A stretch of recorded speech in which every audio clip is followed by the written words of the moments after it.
I'm djTLM, and this is Share the Knowledge. Today's podcast is brought to you by Bandzoogle.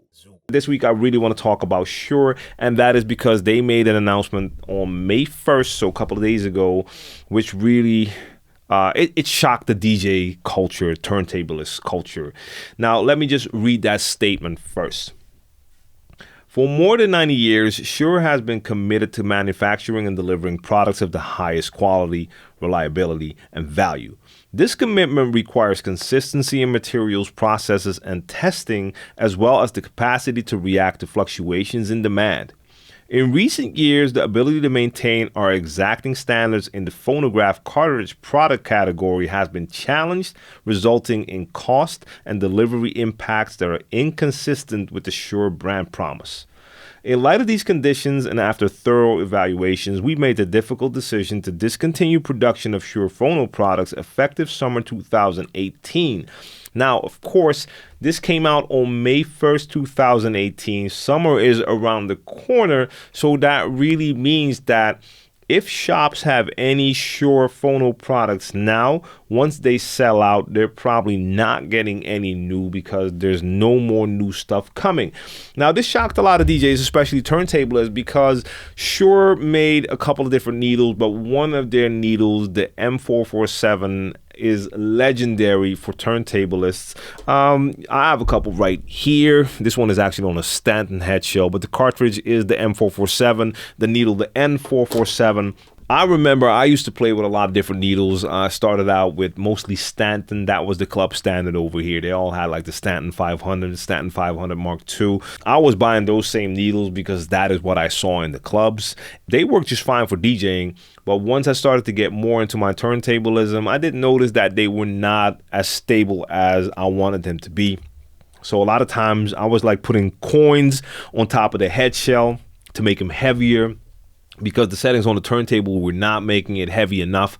So putting coins on there, and that would add some stability, but it would also cause more wear and tear on your needles, of course, because you were putting a lot of pressure on them.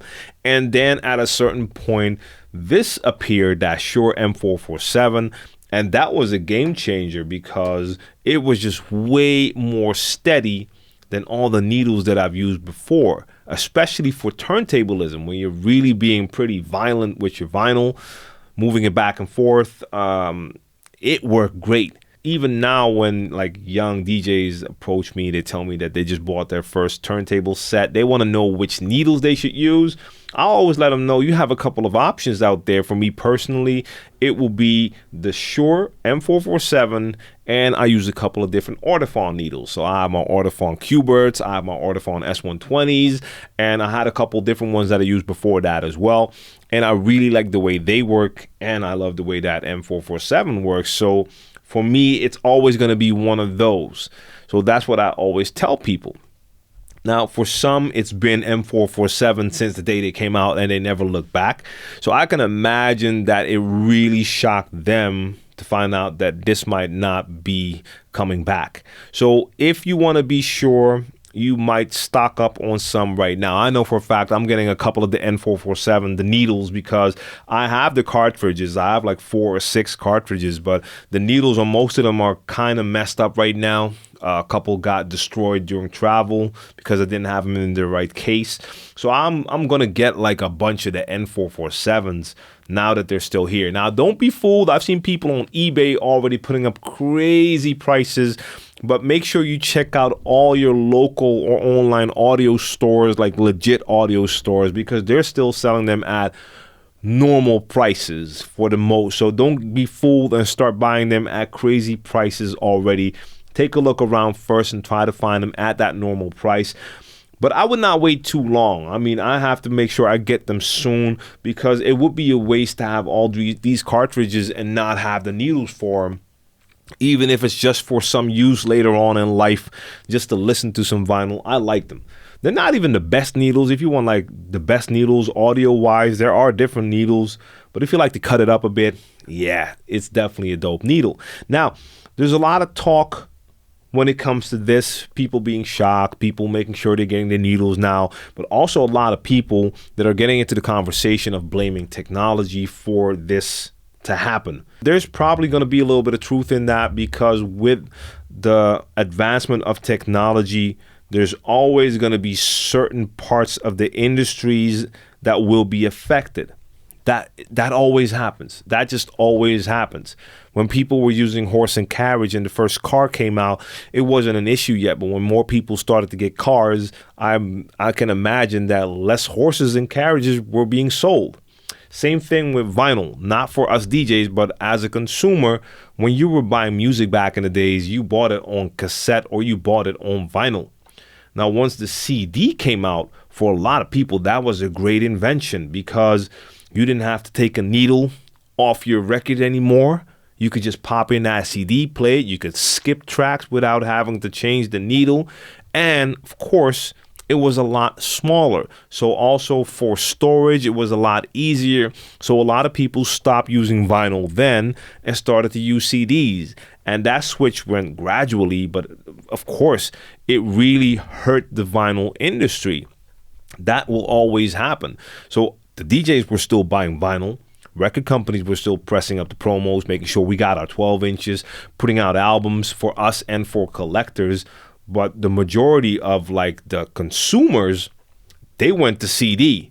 Bye-bye vinyl. They did not have enough love to stick with vinyl. And I can imagine, I mean, it's more convenient to have CDs. If you look now, a lot of people aren't buying CDs anymore. Because why should you buy this disc that you have to take care of and watch? Because if you scratch it, it's not working right anymore. So you don't have to. You can stream it, or you can just download it to your computer, download it to your phone. So that is what will happen when you get new tech developments. Now, I'm not saying that every development automatically makes everything better, but in most cases, it makes things more convenient, or it makes sure that it saves you time, whatever it is. If the market agrees and they feel it's better, they're going to switch, and that's going to happen. So CD sales went down like crazy. Vinyl sales went up a bit again, but let's not make any mistakes here and fool ourselves that vinyl is really back. It's not like a majority of consumers is buying vinyl again. It's just that you have a little bit more collectors that like to get vinyl, and you got some more acts that feel that it's not like prestigious to also have your product on vinyl. Because now it is more special. So a lot of these indie bands are producing on vinyl as well. And we have one of the larger vinyl manufacturers here, like pressing plants here in the Netherlands. They're one of the few that's still left. And they're doing more business now than they did a couple of years ago. But it's not like vinyl is booming or something like that. All right, well, back to the needles. So Shure going out, some people are panicking, but let's be real, it's not the end. If you still need needles, you can still get needles. So even if you can't find any more M447, yes, that would mean that you would have to switch. There are other needles you can use, and even if you want to use that M447 and you can't do it anymore, you'll get used to your new needles as well. So let's not act like it's the end of the world, because, for instance, Audifon makes a lot of good needles. They're producing new needles still. They just released a couple of new ones recently. So they're still going strong. Now, what people do need to realize is you can blame tech, and like I said, tech can play a part, because yes, less vinyl has been sold for years, so the demand for needles has become less and less. But for sure, needles and phono products are just a small part of what they do.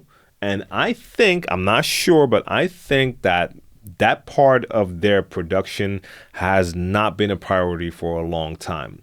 And I'm just judging by the way I see them promote on social media. Now, of course, I don't have numbers, but if you look at Shure's Instagram page, you'll see hundreds and hundreds of photos of microphones, handheld microphones, studio microphones, lavalier microphones, microphones for cameras, and they have great microphones. I use a lot of Shure mics as well.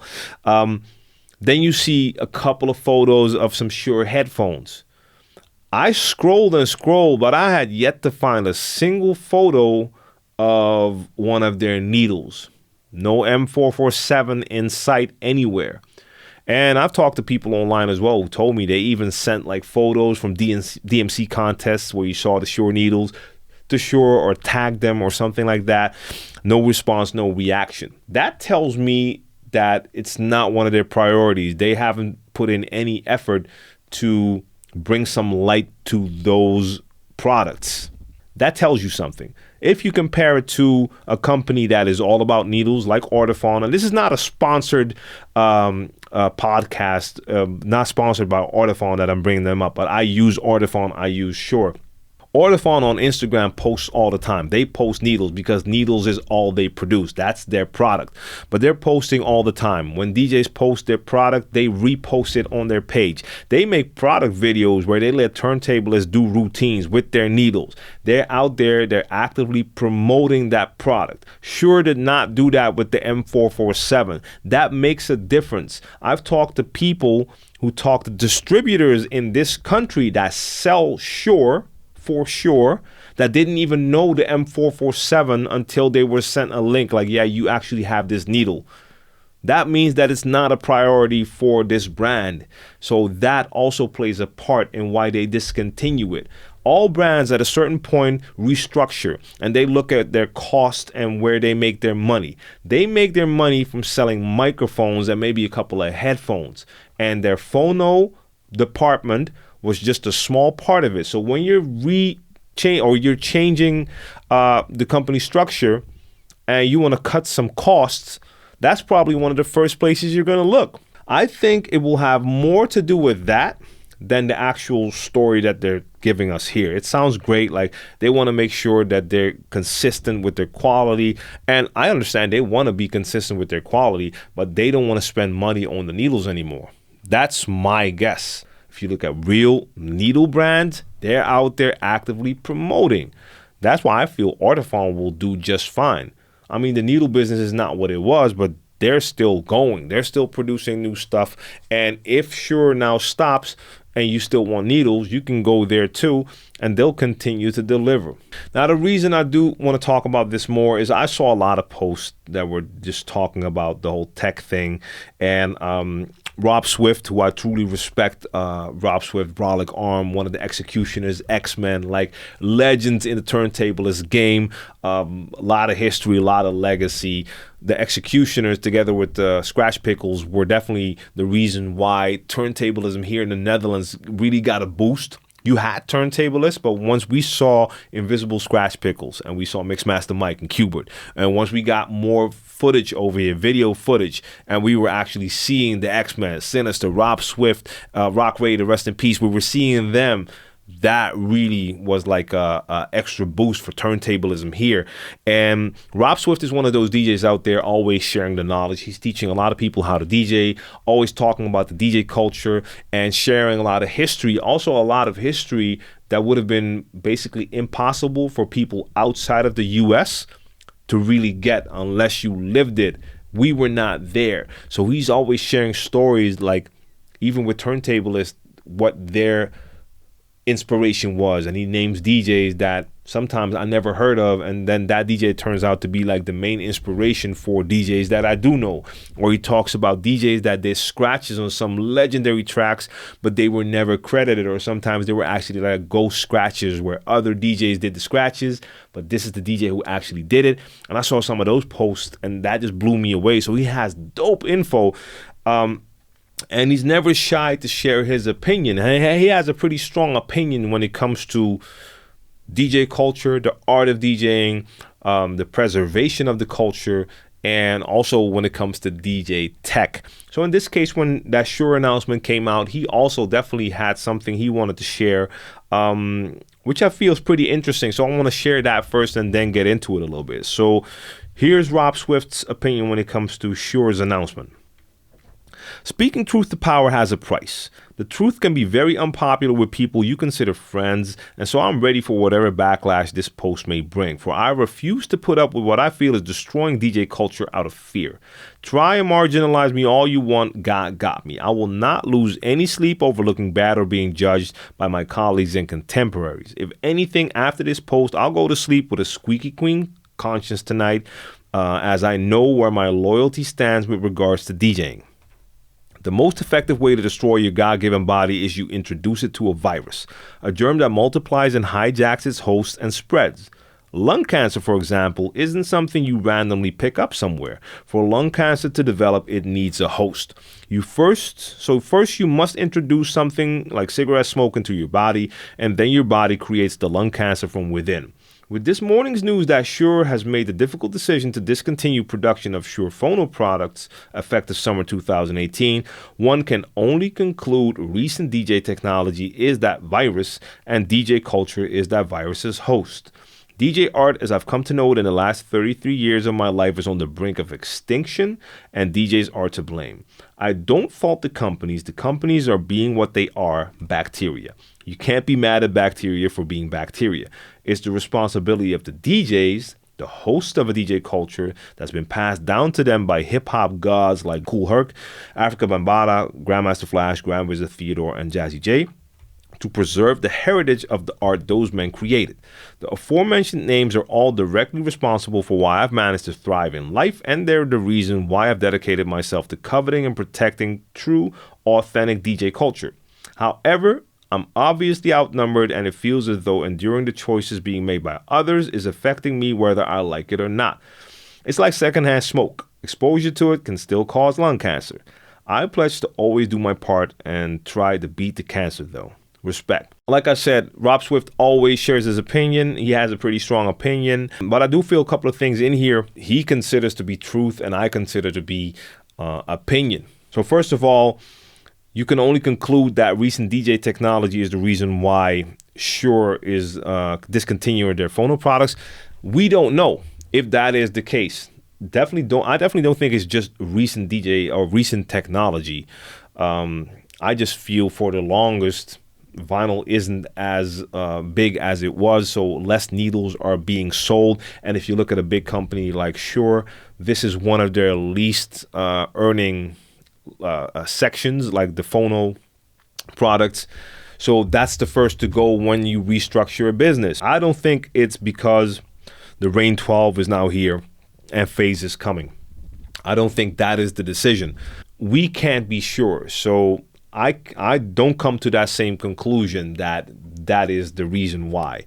But there was a thing, and I've seen that with more people who talk about real DJ culture or DJ heritage and what's the real, true, authentic DJ culture. I had a question. I also asked him that question, and I'm asking this to you as well so we can have a conversation in the comment section. What is true, authentic DJ culture? Is true, authentic DJ culture defined by the equipment that you're using?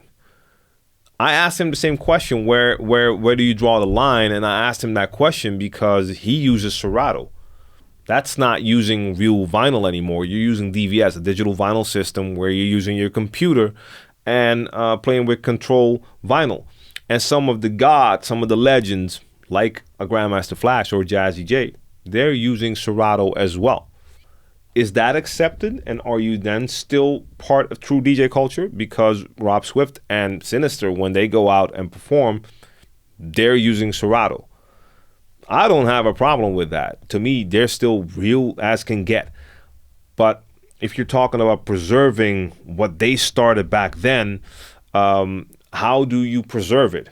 Is it also by still using the same equipment? Because if that is the case, then we all need to go back to turntables, that simple mixer with a simple crossfader, none of them fancy crossfaders we got now, none of the mixes we have now, no effects, nothing like that, and real vinyl, and not a lot of vinyl to play because there's less vinyl out here. Even if the companies would produce a little bit more vinyl because more DJs were using real vinyl, we would all have to play that way. If we're looking at it from that perspective, like we have to use exactly what they used when they started, that also means that we can't use the Shure M447 because that was not out when this culture was created. They were still using different needles.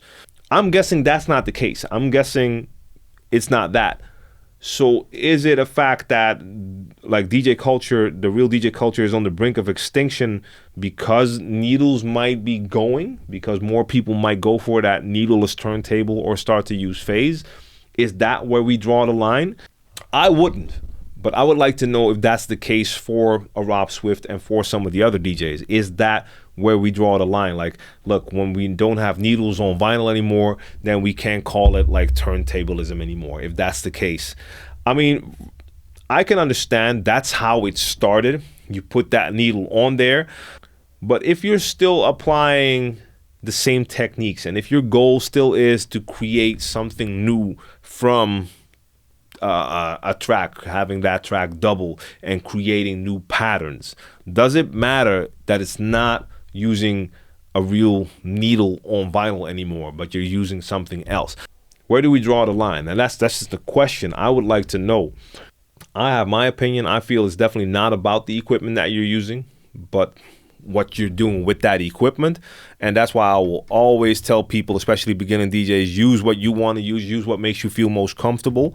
I will also always tell them that I feel that learning on turntables is the best way to learn, especially if you want to get into turntablism, because it gives you a feeling you cannot get from a controller or CDJs, non-moving platters. But use what you want to use. Same thing with sync. If people want to use it, use it. But if I was you, I would make sure I know how to beat match by ear just in case sync doesn't work.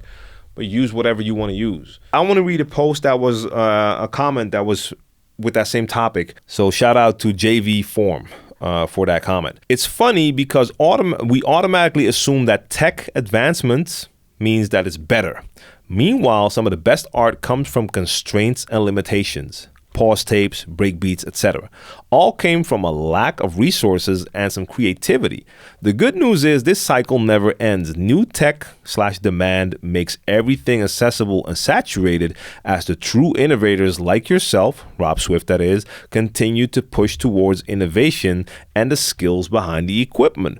Now that's something I just totally agree with. And to me, that is where the true art of DJing and that culture lies. Just hip hop in general as well. Before they had any equipment, they were banging on the table in the lunchroom or beatboxing because you did not have equipment for beats. Now, do you still see every performance out there having someone beatbox on stage? No, they're using something totally different. That changes. Doesn't mean that you're not trying to preserve culture anymore. The limitations definitely push you towards stuff you couldn't do. I did pause button tapes as well when I wanted to prolong a certain beat that I had on tape. So I just dubbed it over and over and made it longer. And I made little pause button skits with turntables as well, putting scratches behind the next one because I didn't have a multi-track recorder or anything like that yet. So to me, it taught me a lot of valuable stuff. So I am very appreciative of the fact I went through that phase because it taught me a lot. That does not mean that we have to expect every new DJ now to go back to some equipment that isn't being used by anyone anymore and learn how to make pause button tapes before they can start using something else to record their mixes on. There's going to be ways that you can come out and be creative. We can give 1,000 DJs a set of those Rain 12s and a 72 mixer and give them all the same 100 tracks. The ones that are more creative and more willing to try out stuff will come out with something totally different, and some others will just remain generic and do simple mixes. That's not because of the equipment. That equipment can make them do a lot more. Some will, a lot won't. I'm always happy with technology because it allows you to do stuff you couldn't do before. And if you're creative, you'll come up with new things that just weren't possible at all with the old equipment. I still feel a lot of people view like new technology as ways to cheat and not do the things that DJs before them had to do. Like, oh, now you have sync so you don't have to beat match by ear. Beat matching is not what makes you a great DJ, man. It's one of the standard things you had to learn. And I mean, I still feel it's important to learn because I think it's a lot of fun to beat match by ear instead of using sync. But beat matching is not what I look for when I listen to a DJ to hear if he's great. That comes with the song selection and other creative things that DJ does. So it's always like that. Now your records can't skip anymore because you're using Serato in relative mode. Yeah, of course I want to do that. So that's the thing, man. I mean, we start out at a certain point. If you're an older DJ, you started out with certain equipment, and that equipment had its limitations. You had to work within those limitations. And for the creative ones amongst us, that meant that we would come up with ways to still make it work. And that's not just for DJing. I remember when I was making music back in the days, I had an Akai S950 sampler. I still have it, but I'm not using it. But that had a very limited sample time, so you couldn't sample long pieces, and you had to get creative with it to make that work. I was using that in combination with, I think I was using it with an old version of Cubase. You had to be resourceful to make that work. Now, after that, when I got my hands on my first MPC, wow. I mean, that was a game changer to me. Now, I'm very happy that I got to experience that S950 first, because that made me appreciate my MPC even more. But that does not mean that I would say everyone has to start with that S950 before you can graduate and use an MPC. Otherwise, you're not real. And nowadays, I use Machine because Machine has something that the MPC didn't have. I wanted to have the power of that computer and still have that hands-on feel with the pads. And Machine for me was the perfect solution. So for me, that was another great step that took away some of the limitations that the MPC still had. Now, yes, limitations will spark creativity in some, but that does not mean that you have to stick with those same limitations when you find newer equipment that brings new options to the table. And for the creative people, we're gonna come up with new ways to use that. That's the same with DJing. I mean, we evolved from one needle to another needle. This wasn't there in the beginning.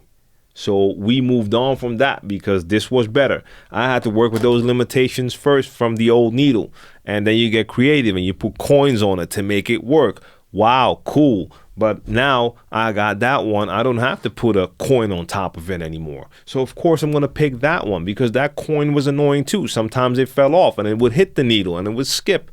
Same thing with Serato with relative mode. I love playing with vinyl, but do I still want to run the risk of record skipping? No, of course I don't. I don't want that to happen because it disrupts my performance. It shocks the crowd. Why would I want that to happen? I'm not sticking with the limitations that you had with vinyl and the turntable when I have the option to do it differently now. I can still play the way I want to play because I prefer turntables, but now I didn't have to worry about that anymore. Same thing with phase and why I feel, yes, it is a game changer. I always loved turntables. I still love turntables, but needles are still one of the weak points on that turntable because wear and tear, they break. Sometimes they break right before a show or during a set. I've had that happen, that during a set, all of a sudden you saw that needle just go straight to the middle because that tip had just had its day. So all of a sudden you can't continue your performance unless you have extra needles there. Or there's something wrong with the tone arm of that turntable in the club. So it's not even up to you. You're using their equipment and something is wrong with the tone arm and now you're not getting the right signal. If a product comes out that can take that part away so I can still have my moving platters because that's what I love about the turntable, that feeling, but I don't have to worry about the limitations of that needle anymore. Yes, I'm all for it. And yes, I feel that is a game changer. And of course, that can affect needle sales to a certain degree. But from all the people that are still consuming vinyl and buying needles, I don't know if most of those people are really the turntablists and DJs or if more people are actually just vinyl enthusiasts who are buying actual vinyl and will still continue to buy needles because they still need them because they are buying real vinyl. If you're using Serato and you're not even playing with real vinyl anymore, you're already playing in relative mode, what's the big difference? Why would it even matter to still have your needle or not? That's a question I'm wondering. So that's, again, why I want to know, where do you draw the line if we're talking about preserving the DJ culture? When are you not preserving that DJ culture anymore? If you're using a controller, some people act like controllers are the devil. Where do we draw the line? That's, to me, an interesting question. I know where I stand. I don't feel that is what makes a DJ real or not. But I always like to hear other people's opinions as well. And I do feel this is important to mention. You cannot stop development of tech, of how we communicate, of how we consume. That will always change. Now, that does not mean you have to just go with every change without putting up a fight or just agreeing with every change. But you can't hold on to something from the past and expect everyone to go there with you, when a lot of people, and especially within the DJ culture, a lot of people seem to really appreciate new technology, including a lot of the best turntablists out there. I know for a fact that within that DJ culture, because if you want to say that DJ Jazzy Jeff and the Scratch Bastards of the world and Crazes of the world, they are definitely part of that DJ culture. I see how they react when they tried phase, for instance. If they all switch to phase, are they no longer part of that DJ culture? To me, they are. But it's interesting. Let's talk about that, yo. Drop your opinion in the comment section. Join the conversation. Bandzoogle makes it easy to build a stunning website for your music in minutes. You can choose from hundreds of mobile-friendly themes and then customize your design and content in a few clicks with Bandzoogle's easy visual editor. Now, all the features you need for a professional website are already built in, including tools to sell your music and merch commission-free, mailing list tools to grow your fan list and send newsletters, and integration to pull in content from all your online services, including Twitter, Instagram, and SoundCloud. I use Bandzoogle to create the Share the Knowledge podcast website, and that was very easy. Bandzoogle plans start at just $8.29 a month and include your own free custom domain name. Now, if you want to try it out for free for 30 days, click on the link in the description box down below and be sure to use the promo code SHARE to get 15% off the first year of your subscription.